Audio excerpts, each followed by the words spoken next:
Okay, so you should, in your readings, you should have read about independent and dependent variables. Independent and dependent variables. Again, this goes back to the idea of correspondence points and functions, that we have two variables, and we have an independent variable and a dependent variable. And sometimes those relationships are what we call a function, and those are the ones we're interested in.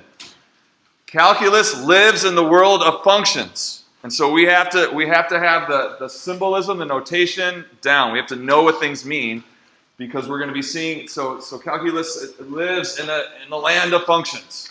So you got to know what you're looking at when you're looking at this function notation. Okay, so when we have this relationship between independent and dependent, what makes it a function? Not all relationships between variables are functions. What is it that makes it a function? So let's talk about it. I bet you know the answer, but we're going to go for it. Here we go. So here's a really good example. Consider making a call with your phone. Okay? What's the independent variable? The independent variable is the number that you put into your phone. And then, so here's some examples of like a domain, right? A domain would be all possible values of the independent. What's the dependent variable? So if the independent variable is a phone number, then what's the dependent variable? It's kind of like the result, right? So like a person or a place. Person or a place. So mom, friend, pizza, customer service, brother, your ex. Okay? These are possible. This is like the domain of the dependent variable. The domain of the dependent variable. Okay, so how does your phone service function properly? How does it work?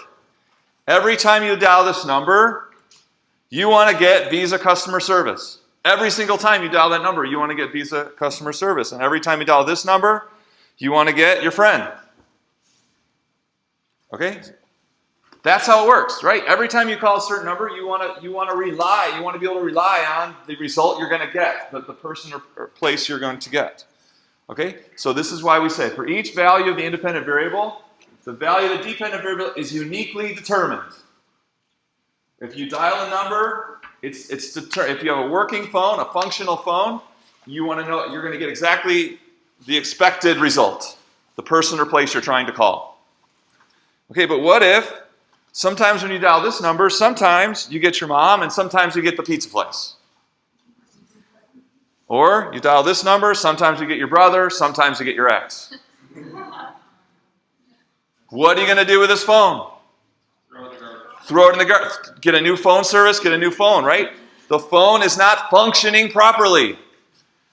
You put in a number, you can't rely on it. You could get different values of the dependent variable. This is a non-functioning phone, right? And so what? It's violating this rule about a function that for every value of independent, you should get one value of dependent. It's violating that, right? And therefore the phone is not functioning. Okay, what about this situation? Your friend has two phone numbers, so when you call that first number, you always get your friend. But if you call this number, you always get your friend. So mobile and a, say, room number and a mobile number. Okay, or we know that the customer service, there's often many different numbers that will get you to a certain company's customer service. How about this phone? Working? Functioning? Yeah. Does it obey the rule? Yes. Is it obeying the rule that for any number that you call, you get a certain outcome every single time? Yeah, it follows this fine. So if you pick that first number, the 358 number, you're always going to get your friend. And if you pick the last number, the 892, you're always going to get Visa customer service. It's okay if more than one number gets you there. That doesn't violate the rule. The problem is if a single number is giving you more than one person or place, and you can't predict it. You can't rely on it. This is fine. Okay? Each independent value determines one dependent value, and the phone functions fine. Okay? So that's a functioning phone too. So this is exactly what function relationships are like, just like the way a phone works. Okay, another example from your homework. The crickets. Okay? So you should have gotten scatter plots like this. Were in your homework. Did you get scatter plots like this? Okay? You put temperature on the vertical axis, that's our dependent variable, and then counting rivets or counting chirps. These were our independent variables in each case. Okay? So, what about the frogs? Function? No, so you count 3 rivets, you got different temperatures. You count 5 rivets, you got different temperatures. What about the crickets? Are you getting 1 temperature for every number of chirps? Yeah. So the cricket's relationship is a function. The frog's relationship is not a function. Here's the deal. You're camping. You want to know what the temperature is. Who are you going to listen to? The crickets. It has a function. See, it has something it can do. It's something that can achieve something for you. It can tell you the temperature if you count the number of chirps. This is a real thing, by the way. This is a real thing. Okay?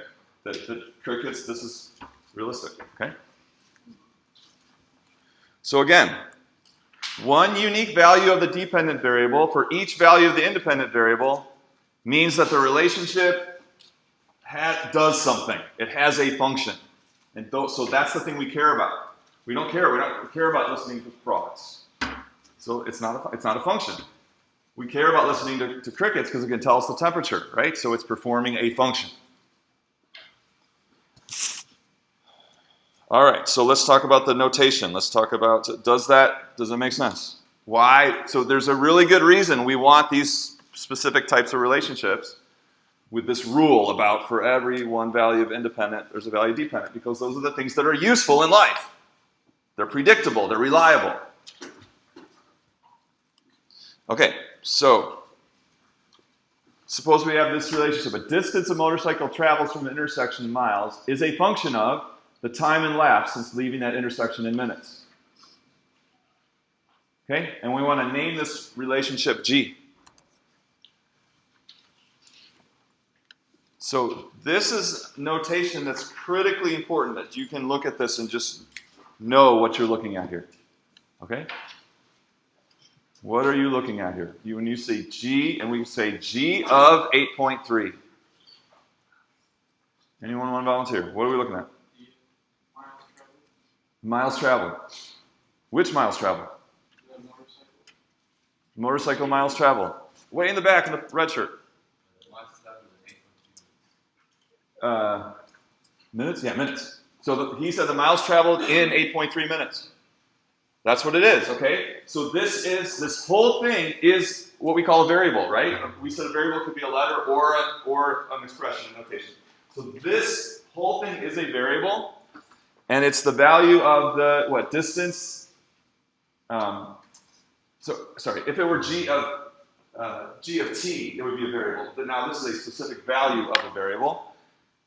It's a distance when the motorcycle's 8.3 minutes have gone by. So we want to see this thing as it's the value of the dependent variable. That whole thing as one entity, as one thing, is the value of the dependent variable for a function whose name is G. Okay, so we're going to name this relationship G when the independent variable has 8.3, which is a number of minutes.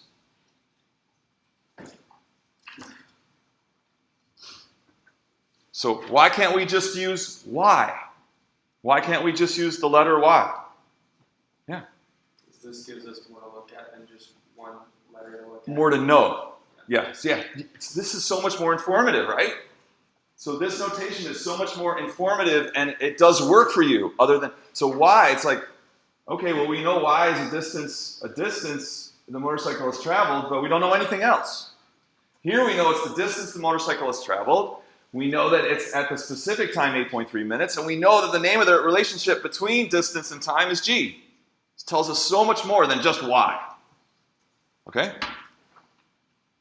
So another function. F of x equals 3x squared plus 8x minus 17. So can you probably slow down a little bit? What's that? You can go at the video. So you can pause the video as many times as you want, but we got lots to do.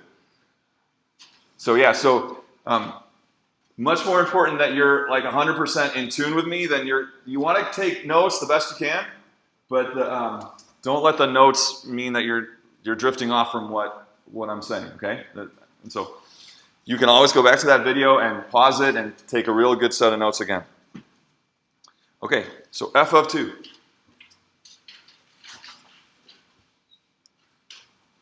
What came to mind when you saw this? So, did anyone think, when you saw this, that this was telling you to do something? That's what you've been trained to think. You've been trained to think that this is a command for you to do something, but that's not what it is first and foremost. What is it first and foremost? Variable, like annotation. Okay, for what? So first and foremost, what is it? Yeah. Yeah, it's a value of the dependent variable. Whether you do something or not, this has meaning. It's a value of the dependent variable. Which value of the dependent variable is it? I'm not asking for the number. I'm asking for what is it telling us? Which value of the dependent variable is it? Yeah. That's the value of the dependent variable when the independent variable is 2. Well said. Did you hear that? It's first and foremost, what you're looking at is the value of the dependent variable when the independent variable is 2. First and foremost. Now, if you want that value, you do something. What do? Plug in 2. You replace 2 everywhere there's an x, and you crank out that number. Is it 11? Okay, it's 11. But that's secondary. What I'm trying to show you is that's not a command for you to do something. That represents a value, and it's giving you all the information about what value that is. The value of the dependent variable when the independent variable is 2. And the relationship is called f. The name of the function is f. Okay? Again, it's the value of the dependent variable for a function whose name is f when the independent variable has a value of 2. So this thing is called, what we call this is called function notation. Function notation always represents a value of the dependent variable. One of the most important things I'll say, probably the most important thing you learn today. Function notation always represents the value of a dependent variable, and it tells you for which independent variable. That's the beauty of it. Function notation always gives you a value of the dependent variable.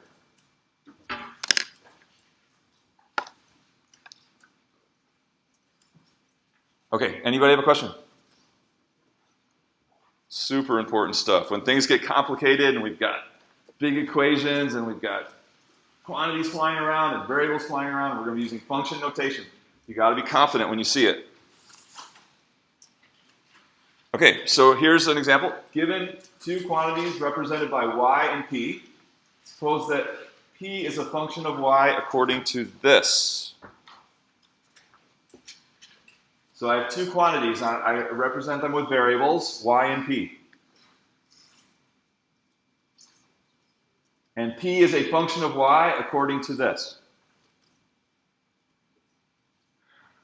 So let's just see from the reading. I think this was in your reading. Let's just give this a shot and see how you do. If you don't know it all, that's okay. But just go down the list here.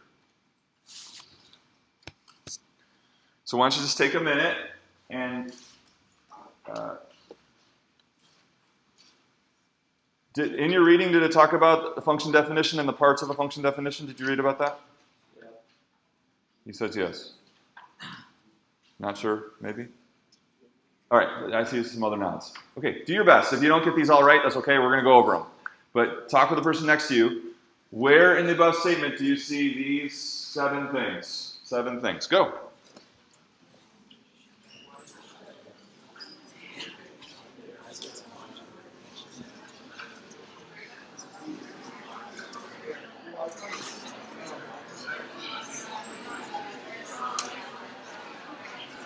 Where's the function definition?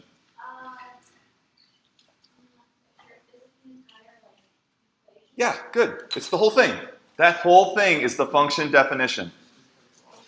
What looks like an equation, but it's not an equation, it's defining this function. It's defining this function. So it looks like an equation, but it's defining. We're using equals in a different way than an equation here. We're using equals to define what the function is. So the whole thing is a definition. Where do we see the dependent variable? Where is Joshua Robertson? Joshua? Not here? Okay. Remember, if you don't respond, that's an absence. Nicole, Geyser. Where in there do you see the dependent variable? Good. The left side, z of y. Z of y is the dependent variable. I'll get these in. The independent variable, Joshua Jones. The independent would be just y. Just y. So notice, we can use y to be the independent variable. So conventionally, x is independent, y is dependent, but it's perfectly valid to use y as an independent. Okay? So anywhere there's a y, we see it on the left and the right. So we see the independent there on the left, and then we see it over here on the right. Okay, the function name. Sabero, Quintero. Sabero? Last name Quintero? Okay. Laurel. Chappelle. Laurel? Yep. What's the function name? What's it? Z of y is the function name. Agree with that? Just Z. Just Z is the name. Okay, that's okay. That's okay. This is, we're being a lot more precise than maybe many of you have been in the past about this function stuff, but it's important. Okay, function notation. Gabriel Juarez. Where's Gabriel? Right. So. Function notation, would that just be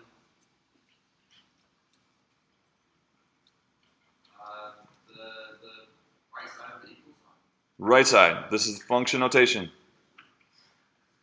Agree? The left. Function notation. Okay, here we go. I'll say it again. Function notation is always what? A value of the dependent variable. That's why it's the same for dependent variable and function notation. Look, it's the same answer for both. Function notation is this z of y, f of x, g of 2, h of 4. That's function notation, and that's the value of the dependent variable. Function rule. Where's the rule? Where's Lily Wayne? Lily. The right side is the rule. It's telling us how to get the value of the dependent from the value of the independent. So it defines how we actually get that value of that dependent variable. So 3y squared. That's the rule. Okay? Where do you see in that statement the value of p? Where's Hannah Arnold? Hannah, yeah.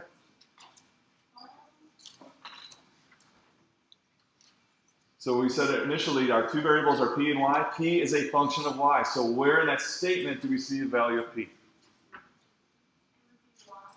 Y. So no, because those are two different. So we got y and p. Those are two different variables.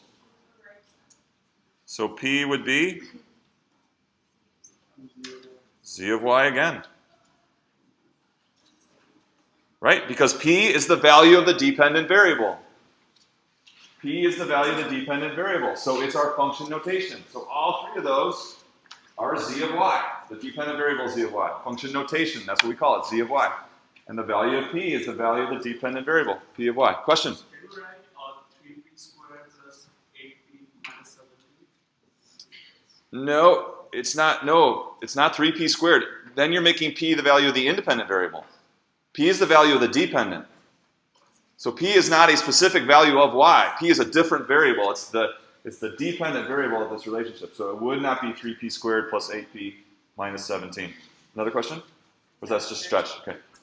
Question over here. Yeah, it's from notation allows us to put in the dependent variables together to like manipulate each other. Right. So just like you can make an expression out of y. So I can come up here and just say, the square root of y minus 3y.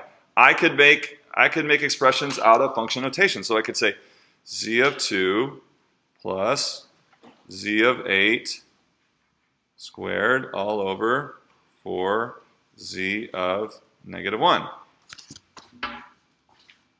And so now, what is that? That's what? The value of p when y is 2. That's the value of p when y is 8. And that's the value of p when y is negative 1. And how would we get those values? Use the rule. The rule is going to tell us how to get what those values are. But this is a perfectly legitimate statement as it is, without ever finding those values. And we know exactly what it means. You see? Yeah, that's a good question. So this is perfectly valid as a way of expressing a value without ever plugging those numbers into the formula and getting those values of p. We could just express it like this, and if that's all that's needed, then we know what it means.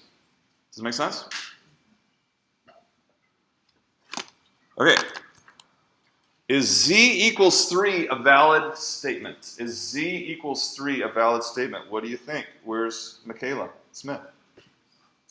Michaela, do you think that's a valid statement or not? Z equals 3. No. Because? Because if you, z cannot equal 3, but y can equal 3. Yeah, so z isn't a variable, right? Z is not a variable. Z is what we're calling the name of the relationship. Z represents everything we're talking about. It represents the independent variable, the dependent variable, and how they relate. Z is the whole relationship. It's not a variable. So instead of z equals 3, what do we mean to say? Write it in two different ways. What's intended here? Not z equals 3, but what's intended? You could write it in two different ways. Go. So everyone do it. Everyone do it.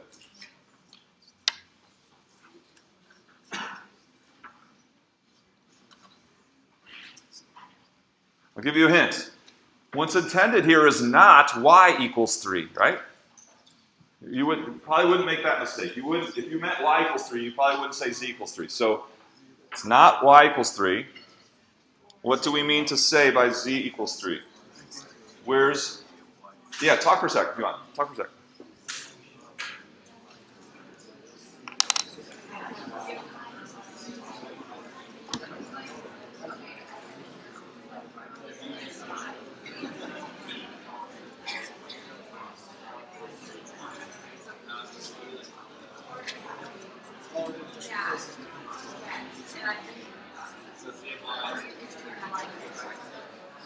Well, not in this case,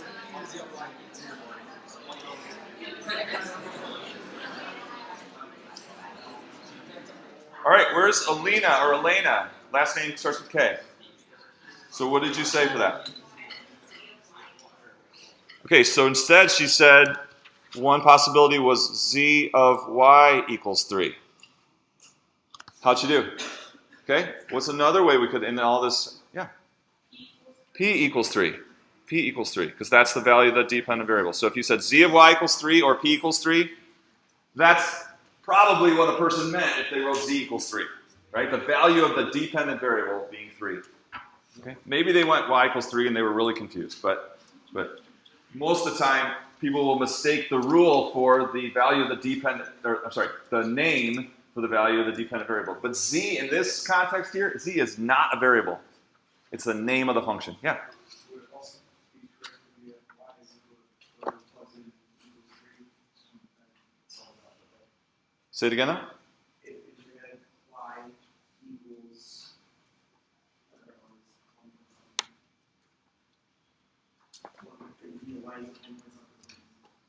and that equals 3. Okay, so I think what you're saying is 3y squared plus 8y minus 17 equals 3? Yeah, that's okay too. Yeah, because that's the value of the rule. What you get from the rule is the value of the dependent variable. That's a third way to do it. Yeah, so there's actually 3 ways. Okay, questions? Okay, now this sheet. So we're going to practice this function notation. It's going to take some practice. So you have a sheet with questions like this. So let's if you don't have one, just raise your hand. We'll get you one. But let me just talk about it a little bit. Let me just talk about it a little bit first. Just look at the screen. So here's our variables. T is a variable. T is a variable. It's the time elapsed in seconds since the Formula One car began moving. And D is a variable. It's the distance in feet traveled by the car since it first started moving. Okay, and we want to think about D as a function of T. It means that D is uniquely determined by the value of T. So first of all, is it? With the distance traveled, so given a time elapsed, is the distance traveled a distinct value? Is it uniquely determined? Yes. Could it be two different distances at a point in time? No. No. So this is a valid function. So given a time, there's only one possible distance that car could have traveled. That's why it's a function. You can't get more than one distance. Okay? So, you got number 1, A and B, and then you can work your way through. So we got our 2 variables, D and T, and it's going to tell you that the name of the function is going to be lowercase w, okay? So just read carefully. You can work together. You can get help from any of us, TAs or myself.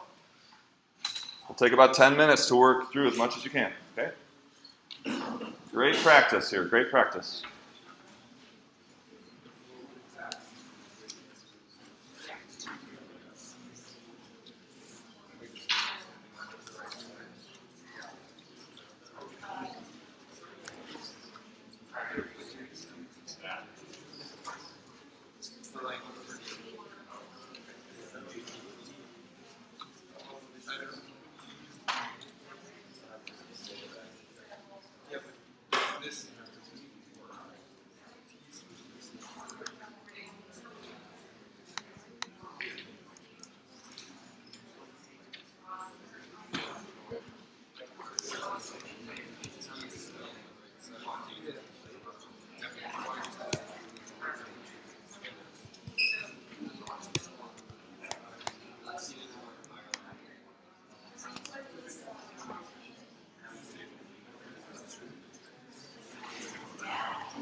Okay, let's talk through some of these. So I put, so we should be confident that D equals W of T. D is the value of the dependent variable. Function notation always gives the value of the dependent variable. Most important thing for today. Function notation always gives a value of the dependent variable, and you should have put that D was dependent and T was independent, since it told us D is a function of T. So therefore, capital D equals W of T. And so distance traveled by the car in the first 9 seconds is simply using function notation, W of 9. W of 9, is the distance when the car's traveled for 9 seconds. Okay?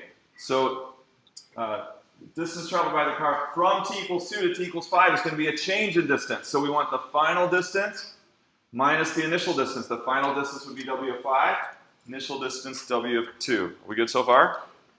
So lots of the other ones are kind of based on that one right there, 2b, that principle, but a little bit trickier. So if we want this, let's just talk about the values of t for now for part C. The second 4-second time interval. So what would the first 4-second time interval be? T goes from 0 to 4. 0 to 4 would be the first 4-second time interval. So then the second 4-second time interval would be from 4 to 8. And now, what's the change in distance from time equals 4 to 8? Yeah. The final distance traveled minus the initial distance traveled will give you that change in distance over those particular 4 seconds. Okay? So now we want to do the same thing for this next one. We want the change in distance over any second time interval beginning at time t equals x. So t is changing from what? From what? Right here in the blue. Yeah. For what's the starting value of t? No, it says beginning at t equals x. So this x is beginning. So now it's going to be the 7-second time interval starting at x would mean our final time is x plus 7. So there's the time interval. That's any 7-second time interval beginning at x. So it's going to start at x seconds and then end up at x plus 7 seconds. So now we want the corresponding change in distance. And now we got to think back to what we did before. Corresponding change in distance. Yeah, please. Yeah, sure. Okay, so could you also do x minus 7? So you do x minus 7? No, because you wouldn't be starting at time equals x. So you have to. It has to be beginning at time t equals x. You would be beginning at time t x minus 7. And you'd be ending at time x. Okay. So you would be right if it said ending at time x. Okay. You see the difference? Okay, and so then the change in distance would be W x plus 7 minus W of x. Yep. Everyone see that? So see how much meaning is packed into this statement? It's the change in distance for any 7-second period starting at time equals x. Okay, so is there just, let's see. So let's talk about this one. Let's just do D. So who can interpret what D would mean? Volunteer, somebody new. Striped shirt, here you go. Distance traveled in interval of each second starting at 3. He said the distance traveled in an h-second time period starting at time equals 3. Nailed it. Nailed it, right? Starting at time equals 3, and how long is the interval of time? H, because it's 3 plus h can be h seconds later after 3. So that's that change in distance starting at 3 seconds, lasting any amount of time h. Okay, great class. See you Wednesday. Blackboard for homework.